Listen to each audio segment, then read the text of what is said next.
Saying goodbye to the princess, Sergei Ivanovich was joined by Katavasov. Together they got into a carriage full to overflowing, and the train started. At Tsaritsino station the train was met by a chorus of young men singing Hail to Thee. Again the volunteers bowed and poked their heads out, but Sergei Ivanovich paid no attention to them. He had had so much to do with the volunteers that the type was familiar to him and did not interest him. Katavasov, whose scientific work had prevented his having a chance of observing them hitherto, was very much interested in them and questioned Sergei Ivanovich. Sergei Ivanovich advised him to go into the second class and talk to them himself. At the next station Katavasov acted on this suggestion. At the first stop he moved into the second class and made the acquaintance of the volunteers. They were sitting in a corner of the carriage, talking loudly and obviously aware that the attention of the passengers and Katavasov as he got in was concentrated upon them. More loudly than all talked the tall, hollow-chested young man. He was unmistakably tipsy, and was relating some story that had occurred at his school. Facing him sat a middle-aged officer in the Austrian military jacket of the guard's uniform.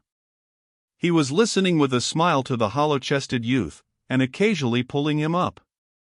The third, in an artillery uniform, was sitting on a box beside them. A fourth was asleep. Entering into conversation with the youth, Katavasov learned that he was a wealthy Moscow merchant who had run through a large fortune before he was 22. Katavasov did not like him, because he was unmanly and effeminate and sickly. He was obviously convinced, especially now after drinking, that he was performing a heroic action, and he bragged of it in the most unpleasant way. The second, the retired officer, made an unpleasant impression too upon Katavasov. He was, it seemed, a man who had tried everything. He had been on a railway, had been a land steward, and had started factories, and he talked, quite without necessity, of all he had done, and used learned expressions quite inappropriately. The third, the artilleryman, on the contrary, struck Katavasov very favorably. He was a quiet, modest fellow, unmistakably impressed by the knowledge of the officer and the heroic self-sacrifice of the merchant, and saying nothing about himself. When Katavasov asked him what had impelled him to go to Servia, he answered modestly, "Oh, well, everyone's going. The Servians want help, too. I'm sorry for them." "Yes, you artillerymen especially are scarce there," said Katavasov. "Oh, I wasn't long in the artillery, maybe they'll put me into the infantry or the cavalry."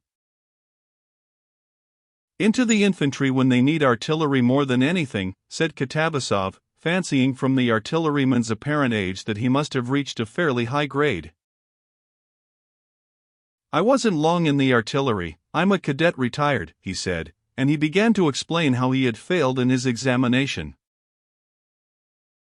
All of this together made a disagreeable impression on Katavasov, and when the volunteers got out at a station for a drink, Katavasov would have liked to compare his unfavorable impression in conversation with someone.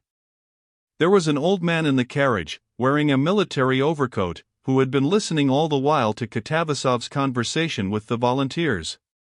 When they were left alone, Katavasov addressed him.